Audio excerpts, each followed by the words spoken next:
I can't believe I'm gonna say this on camera, but what's up, guys? I'm Knox, and I'm answering questions from the Confession Cube with page 6. I'm terrified. Here we go.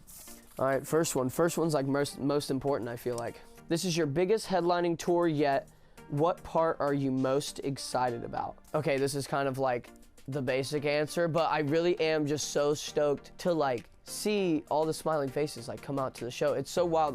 I make all these songs like with my best friends in one of my best friend's bedrooms, so it's like crazy to come to these cities like so far away from home and see how many people it's like affected in real life. I just want to meet everybody and like give everybody that comes to a show like a big hug because I love you guys. Pretty crazy stuff. Favorite moment from recording the new album? Ooh. So I did 2 songs that were produced by this guy, Andrew Goldstein, and Andrew Goldstein is like music legend. He produced like Hot Girl Bummer, he produced like Want You Back by Five Sauce, Classic by MKTO. 4 years ago, I live in Nashville, I was in East Nashville, and I walked by him and I was like, oh my God, that's Andrew Goldstein, and I turned around and like ran up to him. I was like, hey man, I like love your music, and he was like, thanks, and I like totally fangirled. And so yeah, 3 years later to like be in a studio with him and him being like, hey man, you're really good. It was awesome. It was very full circle, mind-blowing experience. So Andrew, if you're watching this, I love you, man. I hope we can keep making music.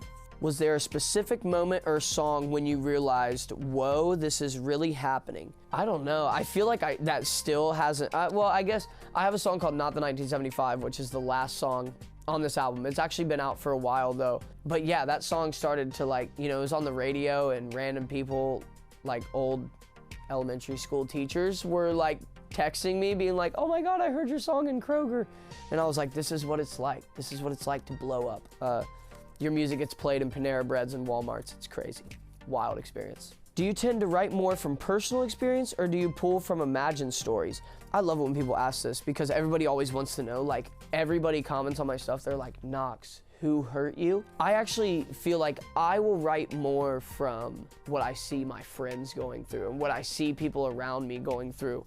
And I will like take from that. I mean, every now and again I write from my own stuff. Like I have a song on the new album called Win Some, Lose Somebody. That song's very personal. That song is very true. But then there are other songs like Love Letter and like Porch Lights that not about me at all. Those are about other people, but I love being a songwriter. It's very fun. What's something fans would be surprised to learn about you? I can't believe I'm gonna say this on camera, but I think I have a full-blown addiction to DraftKings. So I love basketball, I love college basketball, and I love losing money on college basketball games. It's one of my favorite things in the whole wide world, and I can't seem to stop. So gamble responsibly, everybody. You should do that. It's not good. What advice would you give to up-and-coming artists? Number 1 advice, no question, is focus on the music, and that is it. It does not matter how like cool your TikTok video looks or how funny your TikTok might be. The music is what matters the most. If you're trying to be a musician, if you're trying to be an artist, you have to have good songs. You have to have great songs. And yeah, it doesn't matter how cool your TikTok looks, bro. If the song is bad, the song's bad. And that's not gonna change anything. What's your current hot take? Anything goes. Oh, Lord. I'll go toe-to-toe with anybody on this. Spider-Man No Way Home, the newest Spider-Man with all 3 Spider-Men in it, bad movie. And I know that's gonna make people upset. That's not a good movie. It's my least favorite Spider-Man movie. People are gonna attack me in the comments for saying that, but the storyline sucks. It's all fan service. I have a lot of other things I could say, but I'll just ramble for too long. But yeah, bad movie. Sorry for everybody that offends. In the spirit of going, gone, if you could teleport anywhere right now, where would you go?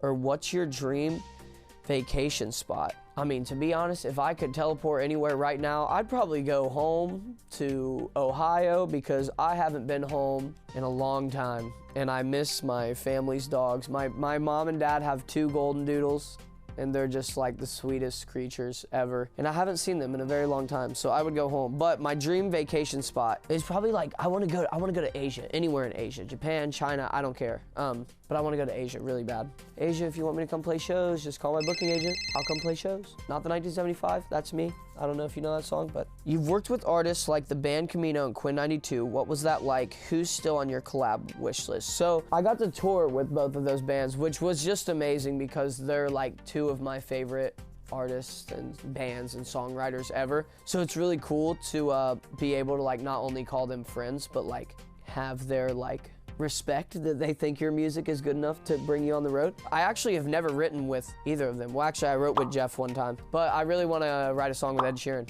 He's the best songwriter in the world. So, and we look the same. I'm Fred Sheeran, baby. Go-to karaoke song, bonus points if you sing a little. Oh, this is gonna blow people's minds because you would never guess it. My karaoke song is Springsteen by Eric Church. To this day when I hear that song, see you standing there all night long. Discount shades, store-bought tea, flip-flops and them cut-off jeans. And I live in Nashville, so it's like, it's gotta be country, you know? Explain the sneaker thing. You don't run in sneakers. What are you running in? Okay, so I get this on TikTok a lot. I get this comment all the time asking like, I don't understand what this song means. And it means you don't run around with sneakers, meaning that you don't hang out with people that sneak around behind other people's back. They're a sneaker, you know? It's a stretch. I understand that. I know it's a stretch, but the song went viral anyway, baby. So bada bing, bada boom. God, that was so dumb. You've released a few EPs. What made this collection of songs feel album worthy?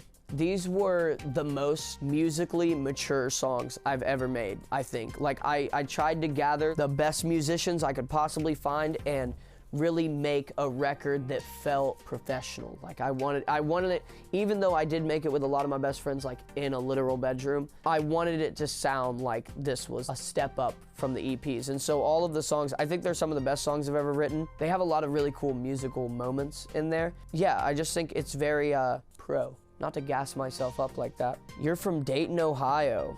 How has your hometown shaped your sound? Shout out New Carlisle. It's a little bit north of Dayton. That's where I'm from, just about 15 minutes north. When I was growing up, like the kind of music like Hawthorne Heights and Fall Out Boy and All American Rejects. I actually had two cousins, shout out Haley and Connor.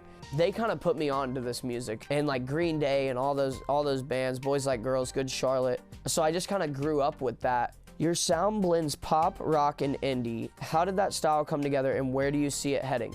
Okay, so the sound kind of came together because, like I said, I was raised up on all those like rock bands, right? I was never a proper scene kid, but then when I was in high school, when all of my friends started listening to like rap music, like Lil Wayne and Drake, I had that phase. Then I discovered High School Musical and like Lemonade Mouth and things like that and Camp Rock, and it just changed my life. And then after that, I started listening to a lot of like singer-songwriters like Ed Sheeran and Niall Horan, and I loved One Direction. When I moved to Nashville and I started writing songs and people started producing the songs, I thought to myself it would be really cool to write songs like they were Ed Sheeran, One Direction, that kind of vibe, but then you add guitar solos with live drums. So yeah, I just kind of like put those two worlds together. Yeah, I hope people like it. I feel like MGK brought back like proper emo music in like 2018 or whenever that album came out, but nobody brought back like All American Rejects. Like I need the sad boys back, so I'm trying to bring back the sad boy rock.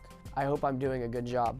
The second Pick Your Poison dropped. It was on repeat all summer. What's currently on your summer playlist? So there's a band called Modern Love that I've been listening a lot to. Love them. Obviously the 1975 is always on there. I love the 1975. There's another band from Nashville, actually some friends of mine that are putting out some of the best music that I've heard in so long. I think it's amazing. They're a band called South Court. No, not a lot of people know them yet, but they will be known. They just put out an EP. It's like one of the best EPs I've ever heard. So yeah, go check them out. Modern Love and South Court, they're incredible bands, incredible bands. And Will Lindley, my redheaded brother.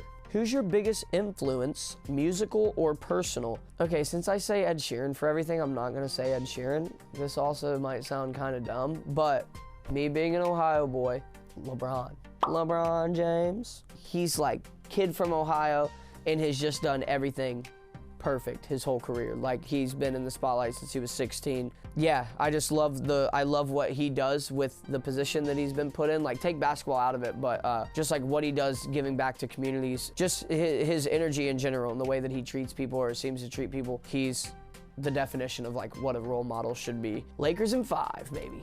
Last one. What made you take the leap from local gigs to going all in Nashville? I was in school to be a teacher. I was gonna like sing my lesson plans to my class. I just felt like when I started writing songs, I felt like I could do it. Like I felt like if I worked hard enough, I could figure it out. You know, I was 19 at the time and I said if I didn't move to Nashville and try, I would regret it for the rest of my life. So I was totally cool with moving to Nashville and like completely falling flat on my face. I would have been able to live with that, but I would not have been able to live with me not trying. If you're thinking about doing music or anything like creative, just do it. No plan B. You just got to do it all the way. Cool things can happen. You could be on page 6 doing the Confession Cube. So my name is Knox, and I just put out my debut album. It's called Going, Going, Gone. Please, please, please go listen to it. I think it's amazing. And if you like it, even if you like one song, come see me on the Going, Going, Gone tour. It's almost sold out. So get your tickets ASAP, and see you next time, baby.